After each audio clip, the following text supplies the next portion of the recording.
And then I felt light come. It felt as if tangible light came and surrounded me, seemed to be comforting me. And it's like I was lifted up, raised up out of the accident scene. And I was actually kind of surprised because I thought, wow, now I can breathe just fine. The pain's gone. I'm okay. How can I possibly be okay? And here I was in this holding place, this bubble of light. And then suddenly my wife, who I knew was deceased at the scene, she's there in this light with me.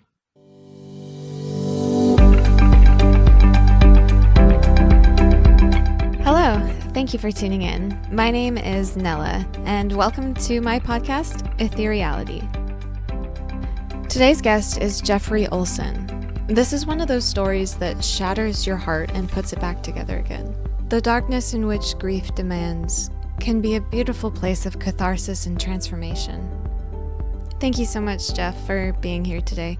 Why don't you go ahead and tell us about your near-death experience? It's good to be with you. And my near-death experience was a result of an automobile accident. It's been now 27 years. I couldn't talk about this for a decade, but I can speak openly about it now without just falling apart and crying. The automobile accident took place in March of 1997. The whole family was in the car. It was me, my wife, and our two young boys. It had been a road trip. It was a family road trip. We had been down in southern Utah visiting my wife's parents and just seeing the Red Rocks and all the sights. And we were on that following Monday headed home. It was actually the Easter weekend, and we were finally headed back to northern Utah. It was about a 5-hour drive, and I had loaded the kids in the car and put all the suitcases and everything in the back. I was ready to go. There was some interesting things that day. As we were getting ready to pull away from the curb, I was just putting the car in drive and pulling away, and there were Grandma and Grandpa. Her parents are waiting on the porch like they do. And Tamara, my wife, she said, "Stop, wait." And I thought she'd forgotten something. I put the car in park, and she looked at me and she said, "I just want to go say goodbye to Mom and Dad one more time." And, in that moment, I thought, gosh, we've loaded the car, do we have to stop? But I'd already stopped because of her urgency and saying, wait. But I watched as she ran up to the doorstep, and I watched as she not only hugged, but kissed both her mom and her dad. And then, she came joyfully running back in the car and jumped in. And away we went. Now, it may have been of no consequence, but in hindsight, that was the last goodbye. And also, I bring it up because I think all of us get these little impressions, these little whispers, these little things. When she said, "Stop, wait," with such urgency. And it's like, I've got to go say goodbye to Mom and Dad one more time. Obviously, she didn't know how the day was going to play out, and neither did I. But it was very intuitive, maybe even inspired that happened. She kissed Mom and Dad. She ran back and jumped in the car. I hit the interstate. I cranked the cruise control up to about 75 miles per hour, which is as fast as I could legally go. I was in a hurry. It's like, okay, we got a long drive. I've got to get back. I'm missing a day of work. And that was kind of my mode of operation until at one moment while I was driving, there was another significant thing leading up to the near-death experience. And that is, I just happened to look in the rearview mirror. Just looked in the rearview mirror to see where traffic was, what was going on. And when I did that, and I'm talking about a moment, it was a second, I just glanced. But when I glanced, I saw Griffin, my youngest son, in his car seat. And I noticed that he had fallen sound asleep. But I had this sense come over me of like, gosh, what a miracle boy. We'd been told we might not have more children, and there he was. And he was perfect. And I noticed details, like I noticed how long his eyelashes were. And then I heard Spencer, my oldest son, playing with action figures behind me. I glanced over at my wife, Tamara, who had reclined her seat, and she had fallen sound asleep as well, but she was still holding onto my hand. And I thought, wow, we're 10 years into this marriage. We got these two beautiful boys, and she's still holding my hand.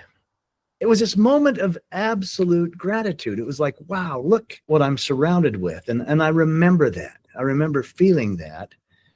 And it was about an hour after that that it all came apart. That's when the near-death experience happened.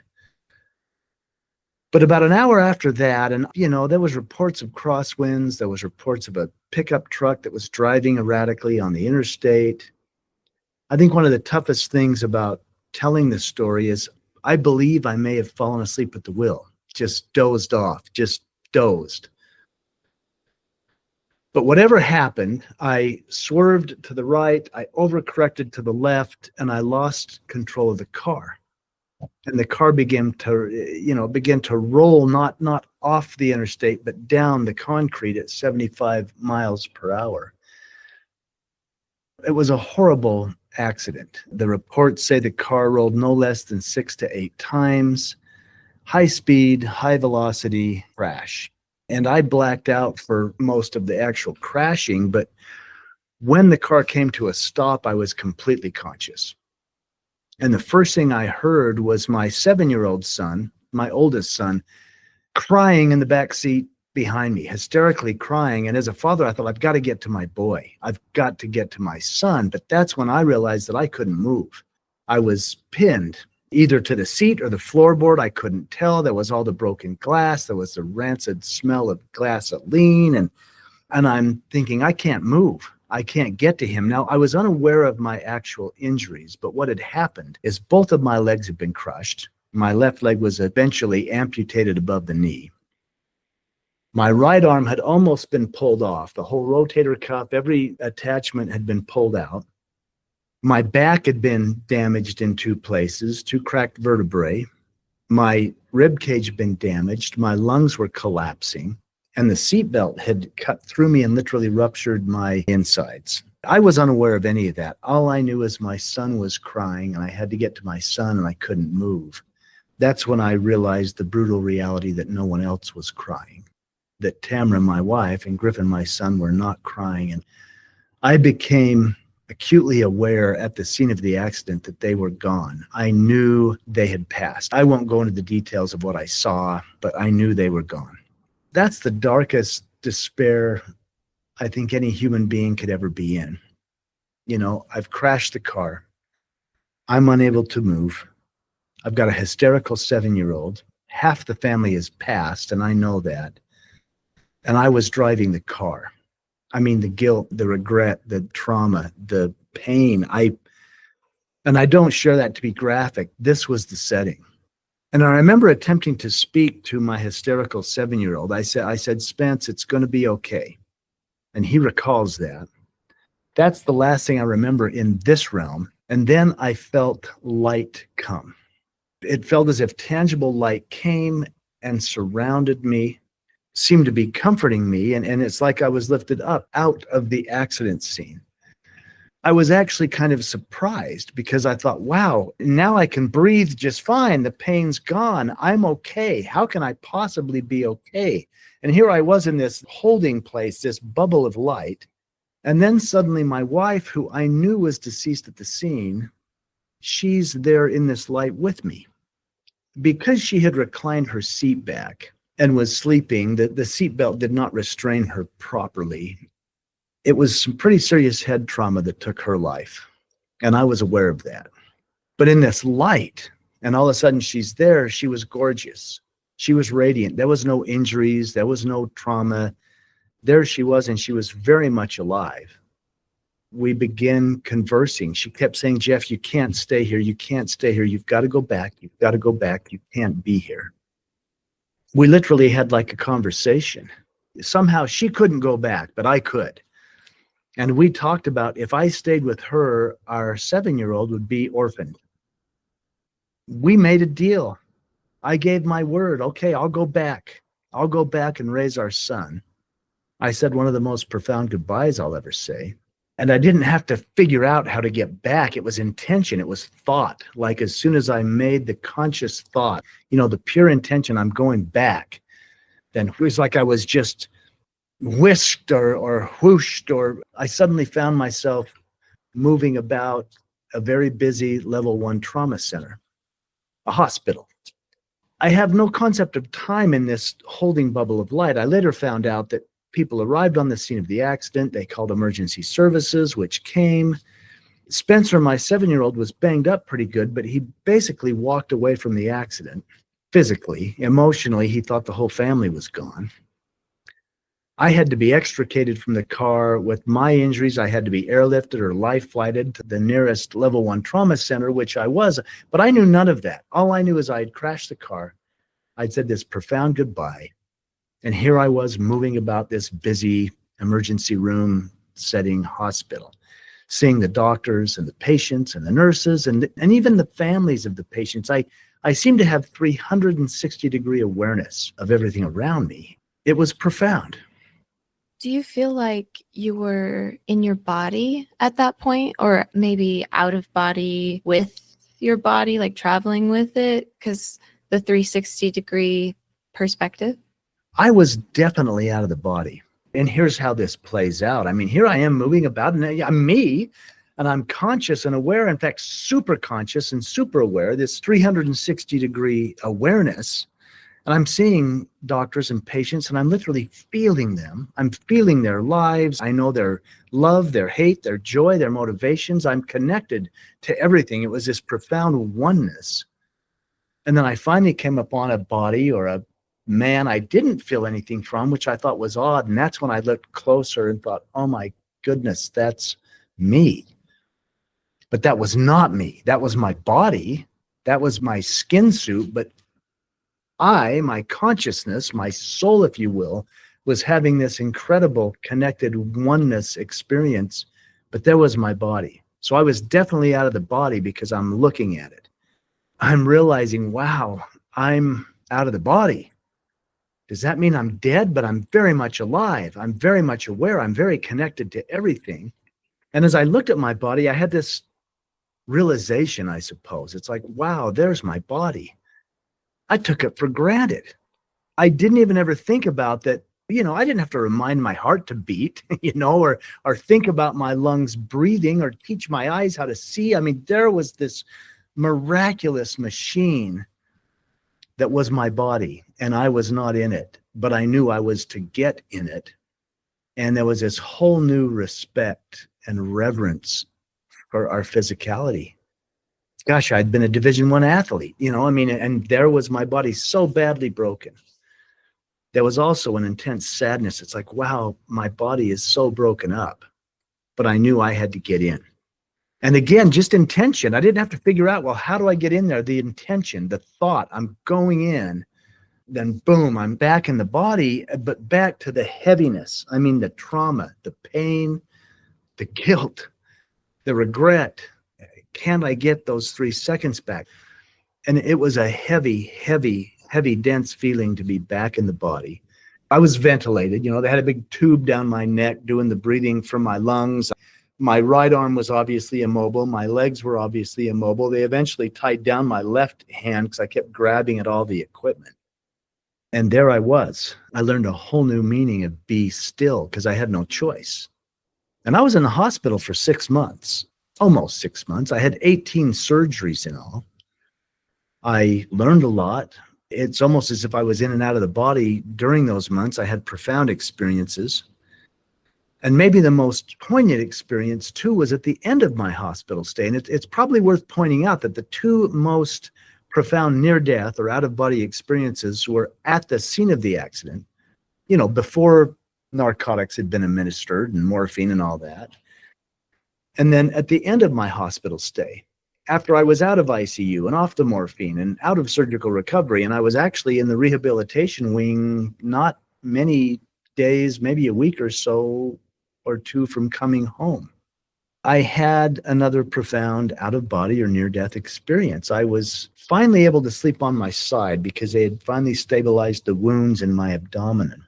I fell into a deep, peaceful sleep. In fact, I was aware. It's like, wow, I'm in a deep, peaceful sleep. And it was funny because my younger brother was actually there that night. I had laid so long on my back, I had rubbed all the hair off the back of my head. I was bald on the back of my head from laying in bed so long. But at this point, I could lay on my side, and he was giving me a bad time about the back of my head going bald. And I fell into this deep sleep. And as I'm sleeping, I'm aware, or I feel, or I experience that light come again. Just like at the scene of the accident, the light comes and the light surrounds me. And I'd been in so much grief and so much pain, more grief over the loss than the pain. I mean, the physical stuff was overwhelming, but the emotional stuff was heavier. And once again, that light felt so comforting. And it felt as if I rose above my hospital bed. Same experiences at the accident, but this time the light seemed to dispense. The light released me. It didn't feel like a holding bubble, like suddenly, wow. I was in the most expansive, beautiful place, and I was whole. I had both legs, I had both feet. It was an incredibly physical experience. Even though I was out of the body, I could feel the energy of the ground beneath my feet. I could feel what felt like intelligence in my calves and thighs, and I began to joyfully run, thinking, I'm whole. And people can say heaven, the spirit world, the other side. The only word that comes close to what I was experiencing is I was home. I was home. I was so familiar, so embracing, and I began to run joyfully, thinking I'm home and I'm whole. My body is whole. Spirit body, it felt so physical, and this was even confusing. I got the message I was not there to stay, and there was this corridor off to my left at that point, and I knew intuitively I'm to go that way, and so I began making my way down the corridor. And as I did, I realized at the end of the corridor was a crib. Now, Griffin, my little son who passed in the accident, he had actually been thrown from the car, which haunted me. But he was still sleeping in a crib. He was only 14 months old at the time of the crash, and I see this crib at the end of the corridor, so I began making my way to the crib. And when I get to the crib, I look in it, and there's my little boy. There's Griffin, perfect. And he's sleeping. I can see him breathing. I just swept him up and held him. And I don't know if you've ever picked up a sleeping child, but there's a weight and there's a heat to it. And I was experiencing that, very sensory, physical experiences. I felt him, and he was solid against me. And I could feel his breath on my neck. I reached over and I smelled his hair. All the senses were very much alive. And I thought, it's him. It's my little boy, and I'm holding him, and I began weeping. And I thought, do I get to say goodbye to him too? And as I'm holding him, I feel this presence behind me, this overwhelming, cosmic, wise, overwhelming presence. You know, I grew up in a conservative Christian household, and this presence is coming, and I'm thinking, oh no, that's God. That is God, and I'm in trouble. I was afraid of judgment. The guilt began to bubble up. I thought, my little boy's here because I crashed the car. You know, his life was cut short because I overcorrected or fell asleep or lost control. And the presence is coming closer and closer, and I'm holding my son, and the guilt's bubbling up, and the presence comes right behind me. I had the thought, I hope I can be forgiven.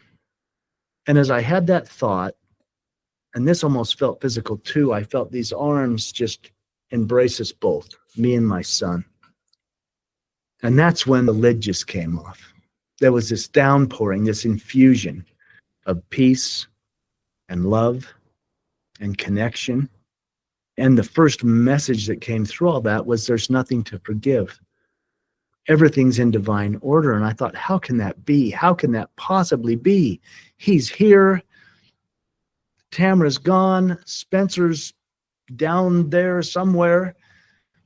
I am what? Dead again? You know, how could it be in divine order? And then I began to see my life. I began to have what I now have learned they call the life review. And I'm seeing things as a child and growing up. And it's like, well, that was a mistake. I didn't mean to do that. And the divine being, God, if you will, that held me, said, what did you learn? You know, I'm saying, well, that was a mistake. That was a mistake. But the whole communication was, what did you learn? What did you learn? What did you learn? And I saw things and I said, well, that was wrong. And I knew it was wrong. And I did it anyway. And what was communicated to me in the arms of God was, that's your judgment of it. not ours. We love you. You as divine and beloved and even perfect as the child you hold. And here I am holding my son, and to me, he is perfect. He is divine. He is beloved. And so it was like multiplied. Suddenly I was feeling that from the divine in such a profound way. And it was a personal experience, but I knew it rippled out to every living soul. There was so much love. No judgment, just what are you learning? Well, that's your judgment of it. I was held in the peace and presence of a child, just like I was holding my own son. You know, he was just a toddler. I mean, he was stumbling around and slobbering and barely saying a few words. And I had that profound awareness. It's like, yeah, that's like all of us. We're wandering around life and we're, bumping into things and finding our way. And yet the entire universe just says, look at my children. They're learning to walk. There aren't words for the love and the connection and the divinity that I felt in that moment. And the interesting thing is the being who held me, the divine God, it was communicated to me that I had an opportunity to exercise my will. God said, I want you to have your will. And I'm like, no, it's your will be done. I've been taught that since I was a little boy. And the interesting thing, and it's been difficult to share this, God said to me, my will is your will. That's how loved you are. My will is that you have free will. My will is that you get to choose. And I was told, you can be mad at God your whole life because this happened, because it was allowed to happen, because half the family passed. Or that's a choice. Or you can beat yourself up the rest of your life because you were driving the car, and you can blame and find fault. And that's your choice. But I was given a third choice. I was told you can exercise your will and you can give your son to me. You can hand him back over. You can trust and therefore have your will in it and not feel like he was ripped away, but that you're giving him over, handing him over. And in all that love and all that beauty and all that peace and all that presence and all that divinity, I kissed my little boy and I gave him to God. And then I came to myself or woke back up in the hospital bed to the amputation and the brace on my leg and the colostomy bag from the intestines and the brace on my arm. And I've wondered a million times, maybe I should have just held on. Why did I trust and let him go? Why did I exercise my will? But I had different perspective. There was a deeper knowing. And I don't want anyone to think that I had this horrible accident, had these profound experiences, and I was okay. That's not how it played out. The accident happened. I had the profound near-death or out-of-body experiences, and I grieved as bitterly as anyone grieves. The loss of family members, the loss of a limb, the loss of a life. The life I had built, the family I had gathered, the direction we were going, and then suddenly it's gone. So grief was still a major part of the healing process, and it took some healing. I was in the hospital for almost 6 months. I had to go into home health. I was in a wheelchair with a while with the colostomy bag and all. Eventually, I still have 6 pins and a plate in my right leg holding it together. I was fitted with a prosthetic limb. I had to learn to walk again. The colostomy bag was eventually taken down, and that was a joy. It's like, wow, everything works normal. That's awesome. Healing, it didn't happen overnight. It didn't happen with the near-death experience. It didn't happen with this profound being held in the arms of the divine. It happened day by day, year by year, minute by minute, I suppose. And it was a journey. Perhaps we're all still healing. Perhaps there's never a destination. It is the journey. We're all in progress. Yes. Process? Is it process or progress? I don't know. Maybe progress is the process. I don't know. Ooh, I like that. Yeah, there was an interesting thing coming home. This was an insight too. When I finally was able to go home, and I didn't go home to my home, I went to my brother's house. He had been taking care of my son with his children and his wife. But it was interesting going home. I was still in a wheelchair. My right leg was in a brace, pointing straight out. My left leg had been amputated above the knee. My right arm was in a sling. I had the colostomy bag, and I drive a little electric wheelchair with my one left hand, but I couldn't get into the chair. I had to literally be lifted and put in the chair. I couldn't transfer with no limbs, one limb. And my brothers, and bless them, they are my heroes. They almost lost their jobs to look out for me, to come and sit with me, to be with me. And sure enough, they took me home. They came and got me, and they lifted me, literally picked me up into the electric wheelchair. We got loaded in the car. They loaded up the chair. They were taking me to my brother's house. And the whole time, in fact, this was weeks leading up to coming home, I kept thinking, what about Spencer? What about my 7-year-old? How's he going to deal with this? How's he going to accept this? I was the rough and tumble dad, running, throwing him in the air, doing all kinds of fun things. And now I was not. And all the way to my brother's house, I just kept thinking, how's he going to accept this? He'll never accept me like this. How is this going to work? He had seen me in the hospital, but now we were in real life. Like, we had to go to the grocery store at some point. I fretted and worried, and we pulled up to the house. And as we pulled up to the house, I could see Spencer, my son, looking out the window, watching as my brothers, his uncles, lifted me into this little electric wheelchair. And I'm thinking, how's he going to accept this? And they'd build a ramp for me to get in the house. And as they got me in the chair, the door swung open, and he came running out of the house, and he ran toward me, but he ran right past me. And I thought, it's too much. All the injuries, all the stuff. And now that I'm here, it's just too much. And I began to drive the electric wheelchair up to the ramp and turn it to navigate. And as I turned it, I just looked to see where he went. And he'd actually run across the street. And he was knocking on all the neighbors' doors. He began knocking on their doors, and he was shouting, come out, my dad has made it home. Come see my dad. As he made the rounds, and he came and ran and threw himself on my lap, which just about killed me because I still had all the sutures from the abdominal repair. And I share this for a specific reason.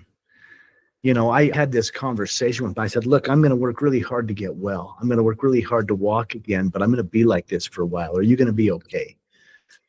And he's a full-grown man. In fact, he just recently made me a grandfather with his wife, Ashley. But he looked at me, this little 7-year-old boy, and he said, Dad, if you were nothing but a puddle of blood, I would still love you. And we still laugh about that today.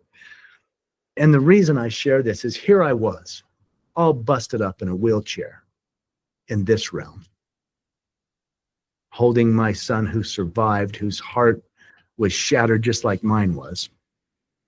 And it was no less divine than being in the other realm holding my son who had passed. Suddenly heaven was right here.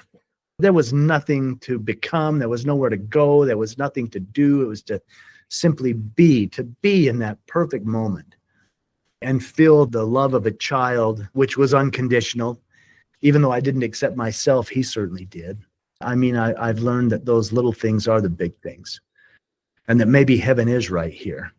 With all the divinity I experienced on the other side, well, maybe this is the grand act. Maybe that's the holding tank up there. Maybe we come here to experience the senses, to experience the body, to experience the joy and the bliss and the pain and the grief of all of it. And yet the joy is found in the little simple things, like having your boy jump up on your lap and let you know he loves you no matter what. And that's a pretty big deal. The contrast, how would we know joy and bliss if we didn't know grief and sorrow and pain and guilt? How would we know connection if we didn't experience being disconnected? How would we possibly fathom love if we didn't experience things that were not love? It's the contrast. I think they define each other, and in the end, perhaps it's all a gift. It's all a gift. Maybe it's all love that we get to have it all. We get to experience the contrast. Well, I think it is. Love is not just things that feel good. Love is all. It's the entire spectrum. Yeah. But as a whole. That's very true. In fact, now that I have gray hair and it's been 27 years and I can talk about it, grief is the deepest emotion I've ever experienced. Grief doesn't even define the feelings of that. But I've realized now that grief is love. Grief may be the most magnificent expression of love. We only grieve because we love. We only hurt because we care. I mean, yes, I think you hit the nail on the head. It's all love. It's all love in its many different and opposite aspects. Like the yin and the yang. Yep.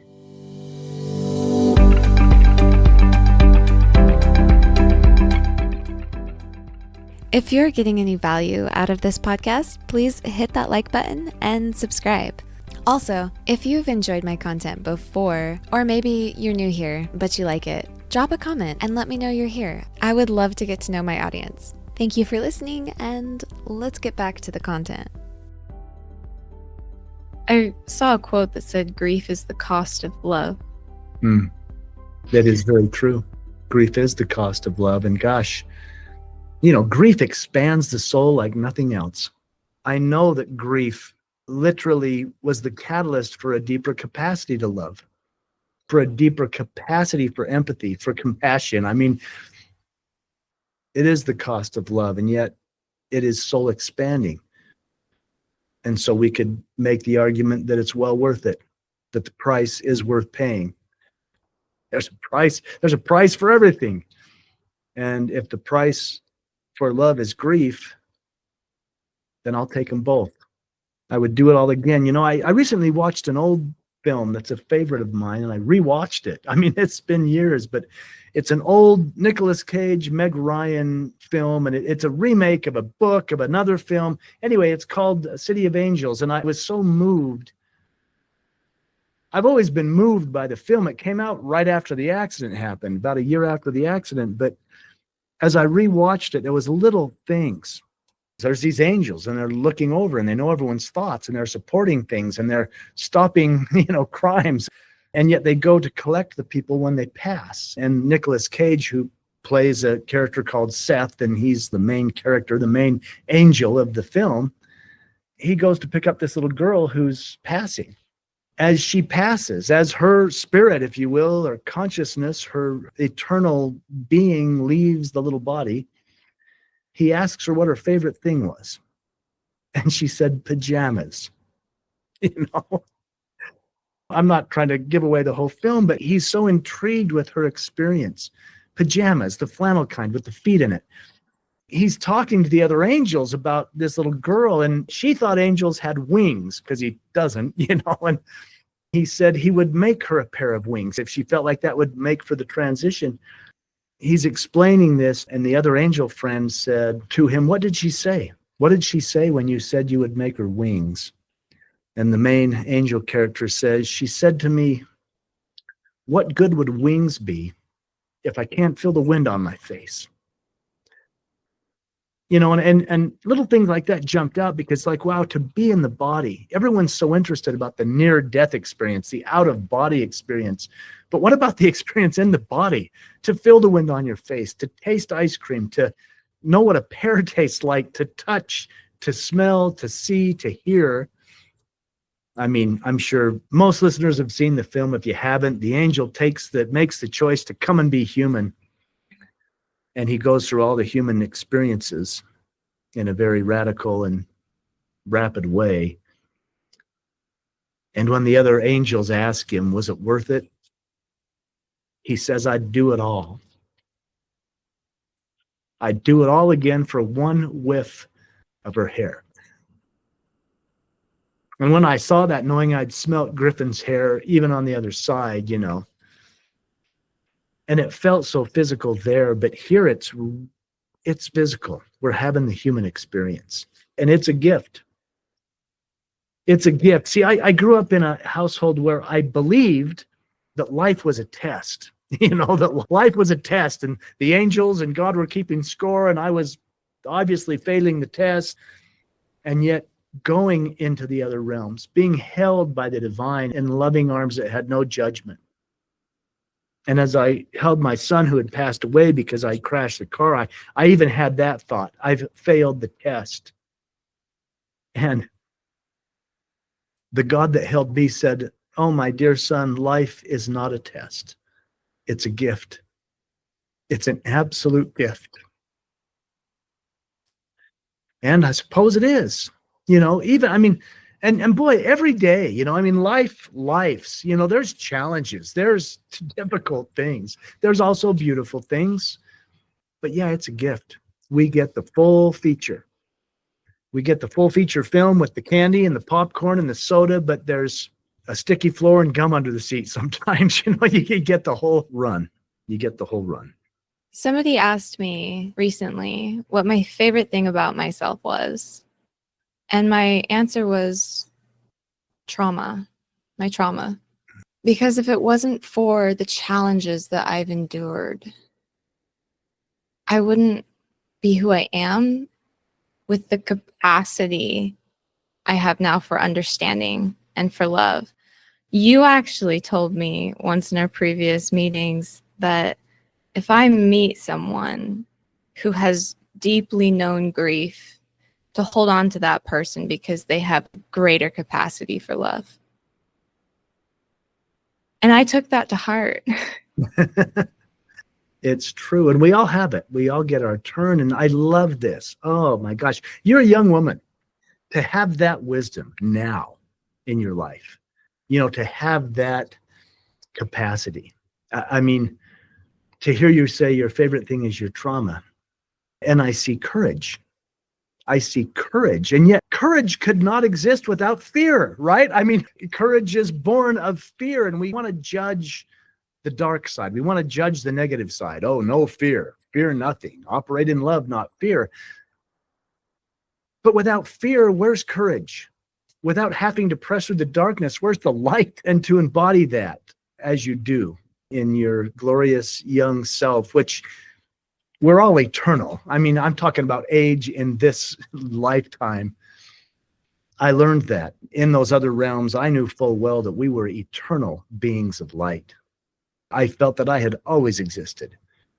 I was having this human experience in the now. And who knows, maybe there's many human experiences. Maybe there's past lives or multiple lives or different eons and different timelines in different parallel universes. I don't know the answer to that, but I did know that I am eternal. And if I am, then I embrace the fact that we all are. So were you raised Christian? Yes. Yes, I was. After you had your near-death experience, did you have any sort of conflict between what you were taught in church versus what you experienced in your near-death experience? Yes, there was. In fact, I couldn't talk about the experience. How do I say, well, gosh, I experienced no judgment. There was only love, in a classic traditional Christian way. But for me, it's like my faith, my belief was literally turned inside out, upside down, and in so doing, it was expanded. I mean, my view or my perception or my comprehension of the figure Jesus and what he taught, suddenly it all meant different things. I would read my Bible. It's like, wow, now I get what he was talking about. Now I see it. Now I embrace it. And yet the barriers of religion came down. Islam, Buddhist, Jewish, Christian, Hindu, it didn't matter. Religion was not what gave the power.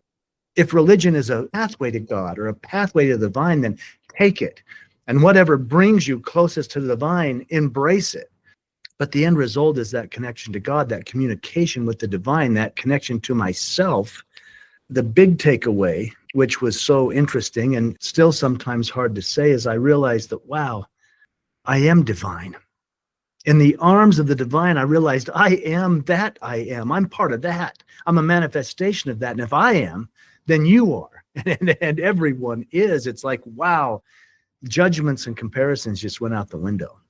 And the right and wrong game of who's right or who's wrong just went out the window. There was so much love and so much beauty and so much connection. There was a oneness. And so it did expand my belief. It did expand my faith. Those were all expanded into absolute trust and absolute respect for the journey anyone's on, even if it's completely different than mine. Was there any point that you doubted that your experience was real? It was so real to me. Now, there's an interesting part of my near-death experience, and I did ask some questions. And yeah, I thought, wow, was I hallucinating? I mean, I was well aware. Well, the brain loses oxygen, and you might have a, release of a chemical that. But during my near-death experience, as I was life-flighted into the trauma room, there was a doctor and a nurse, two people on the clinical staff who had a profound experience in the operating room. And they weren't having a near-death experience. The oxygen wasn't shutting down to their brain. They both recounted, and actually Dr. Jeff O'Driscoll has written a book about it, as they were working on me, and he was the attending physician. He wasn't necessarily responsible for my care. So he wasn't wrist deep in my body trying to put everything back together. But he says that he experienced and literally saw Tamra, or her spirit. He saw my wife's spirit in the operating room. He explained that she seemed to be suspended in the air, standing above me, and she communicated with him. Now, when he came and shared this with me, in fact, they both did, and this was after I was out of ICU and in surgical recovery, and these two strangers came in. They weren't in their scrubs. I didn't know who they were. I thought they might be a couple. They explained they were part of my original trauma team. And I thought, well, how kind that they would come see me. And it was actually the nurse that teared up and said, we had a profound experience. They didn't know me from Adam. They also had no idea that I had had a near-death experience, and they had the courage.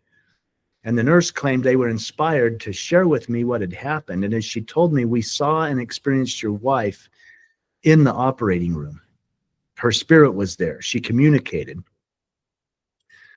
I got emotional because I thought, wow, they had no idea. And I said to the doctor, I said, what did she communicate? And he said she was there. And he said she simply shared her gratitude for what we were doing to save your life. I thought, of course, that's what she would do. That's who she is. They didn't know I'd made a deal, that I would come back and raise our boy. They didn't know that I'd had that conversation. They didn't know I'd had any kind of an experience. But in that connection, the doc and I became really good friends. And there was a point that I said to him, could have this all been a figment of my imagination? And obviously we don't think it is. But he said, what if it was? Was it real to you? And I said, it was so real to me. He said, did you get answers? Did it change you? And I said, yes, it did. And I shared with him, I'm a divine being. He said, well, if you're a divine being and it was your experience, then it's a divine experience, I mean, he's a clinician. He thinks about things in a little more analytical way maybe than I do. But I never really doubted if it was real, but I must have doubted some because I asked the question, what if? So you said it took about 10 years for you to start telling your story? Yeah. Did you feel compelled to? That was an interesting thing. I only shared my experience with family members and my closest friends. And I didn't want to talk about it. I didn't want people to think that I was crazy. I didn't want people to think that I thought perhaps I was special because I'd had this experience. But I had a neighbor, a woman that knew me well, and this was about 10 years after the accident. She said, something happened to you, didn't it? And I said, yeah, but I don't talk about that. And she said, I'm going to come over tonight and we're going to talk about it. Well, I thought, well, I've known her for a while. That's okay. And she came over and I told her what happened. Of course, we were both crying, and she said, I've got to introduce you to a fellow. He works at the university. He studies this stuff. And I said, no. And anyway, she said, no, I think it would be useful. He would love to hear this. And he was a researcher. What is a Buddhist experience as opposed to a Christian or an atheist or whatever, in a near-death or out-of-body experience. But I went and shared it with him and cried. I mean, I couldn't talk about it without just sobbing. He said, wow, you've got to come speak to our group. And I'm like, no, I don't do this. And he said, no, it's a little group. There's people that are dying in there. They're in late stage cancer. There's people who have lost loved ones. They might gain from this. And it was a little IANS group, the International Association for Near-Death Studies. It was a local group. And I acquiesced to his request, and I went and spoke at the gathering. It wasn't small, but it wasn't big. There was probably 80 to 100 people there. And afterwards, a fellow came up from the back and he said, "Hey, you're going to write a book." And I said, "No, I'm not. I don't talk about this. I did this once, And he got my information from the fellow at the university, and that was a Friday. And Monday morning, I had a book contract in my email. And I'm like, I don't even write. And I didn't want to write a book, but there it was. And oddly enough, I went back to the scene of the accident. I went back to mile marker 80 where the accident happened. And I prayed over it. I still seek communication with the divine. I prayed. I asked God. I said, wow, there's a contract in my email. It's to write a book, and I don't want to write a book. And I don't want people to think I'm crazy. I don't want people to think I'm special. And there was another huge barrier. I thought, what if the book sells? Am I the guy that could collect a royalty check based on the catastrophe that killed half my family and I was driving the car? That was the big one. And I had a profound experience that day. And I don't profess to talk to God every day, but I got an answer. I call it the voice that speaks to your heart. And I can quote the words I felt, the words that came through. I was told, share your experience and others will heal. And I was like, oh, so this isn't about me. It's about others healing. And over the decade, I'd done some healing. I might not have liked the answer. It still scared me. But I went back and I agreed to write the book. And I thought, I don't even write. And I wrote under the illusion, I thought, well, I'll just write it as if I'm writing to my family. I'm just telling the story. I'm like, besides, who cares? My mom will buy a copy. Nobody's going to buy the book, But I finished it and sent it to the publisher. And the same fellow said, wow, what do you mean you don't write? He said, I was up till 4 a.m. reading your manuscript. Anyway, the book was released. And it hit number 3 on Amazon in the category in like the first 10 days. And suddenly my life changed. Suddenly there was requests from literally not only all over the country, but all over the world to come and speak about the near-death or out-of-body experience. And others have healed. That's the beautiful thing. Now I can say, yeah, others have healed by me sharing the experience. And I don't know. Sometimes I still wonder, should have I ever written that book? I kind of went dark. I'm off social media. I've become a recluse, but I know people are healing. The first letter that came in, it was in the publisher's envelope. And I thought, well, what's this? I was worried. It was the first correspondence. I thought, ooh, is this that royalty check? I opened it up and it wasn't a royalty check at all. It was a little 3x5 card with pencil hand scratch on it. I could barely read it. It was a little teeny hand scratch on a 3x5 card, and I turned it over and realized it was jail mail. It was from an inmate. They monitor all their mail, so they have to write everything in the open, and it was jail mail. And the only address he had was the publisher's address that was on the book. The publishers got it and forwarded it to me. So I got my spectacles on, to read the little 3x5 card, and the inmate explained that he had read my book and that he had made some really interesting choices in his life and that he was guilty of those and he was serving time in prison. And he said, I lost my family too, not to death, but I've been disowned. I've been disregarded. I've been disconnected from the people I love. But then he said, reading your book gives me hope. I know that I'm loved. I know that I'm eternal. I know that I'm divine. And I know that I'll come out of this joint a lot better than when I came in it. And I'm sitting there weeping, thinking, wow, that's the guy. That's the one. Share your experience and others will heal. He's healing. He's getting it.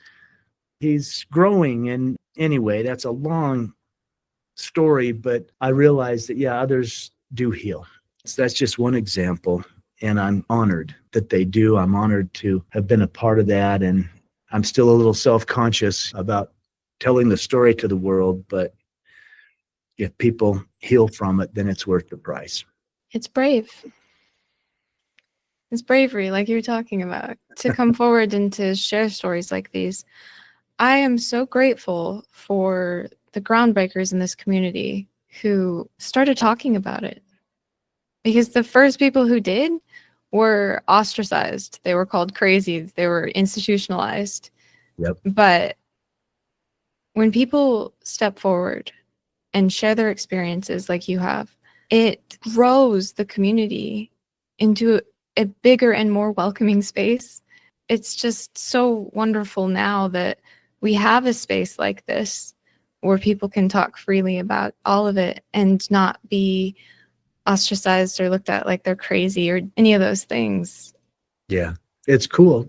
I respect Dr. O'Driscoll. I mean, gosh, he wrote a book about some of his experiences in the ER, including mine, or the one he had with my deceased wife. And he presented at the IONS conference this year on how we take a different look at the near-death experience. I mean, like you say, boy, if people were institutionalized because they shared their experience, I think now there's an open forum that's so healthy. And medical people, courageous medical people are stepping up and saying, we need to address this. This is real. There's too much evidence based on eyewitnesses that have had these type of experiences. I also think, too, the medical industry has gotten so good at saving people's lives. I mean, you know, we didn't used to have the shockers to bring someone's heart back, or if they'd gone into cardiac arrest, or start the heart again. And I think more and more people are brushing through or having that brush with death and yet surviving to talk about it, which seems to be multiplying the numbers of these experiences that are being shared publicly or documented even medically.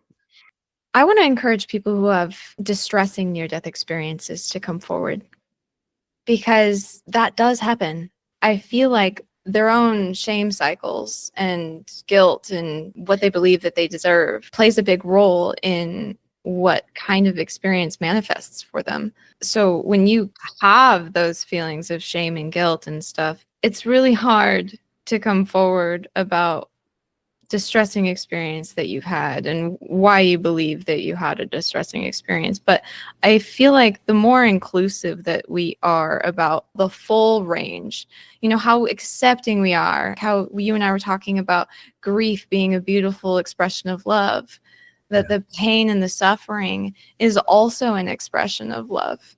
I really think that is a powerful thing to also have confidence and courage to step up and share. I do want to ask you one thing before we close out today. If you had one thing that you wanted people to grow an understanding on, like a mission statement per se, what would that be? Wow, a mission statement. Mine would be quite simple. If I had one, it could change. Choose joy. In all the experience, choose to see the beauty, choose to see the joy in it, choose to see not why me, but what can I do from this? What can this do to expand my soul? And in choosing joy, be love. I mean, be love. You know, literally embody love and ask, what would love do? What would love do in any given situation? And it doesn't matter if anyone believes or doesn't believe. I mean, gosh, some of my dearest friends, you know, they're agnostic or they have no belief, and yet still to operate as love would operate. It's going to make the world a better place. It's going to leave a much larger legacy, if you will. Yeah, so choose joy and be love. That would be my mission statement, I suppose. It's perfect. I love it. Thank you so much for sharing your story with me today. Oh, it's an honor to be with you, and thank you for having me. Thank you so much for listening to my podcast. If you loved this episode, please consider leaving a review. If you're listening on YouTube, don't forget to hit that like button and subscribe so we don't lose each other. And to share the link with somebody who can appreciate this message. Blessings to you all, and I hope to catch you on my next episode.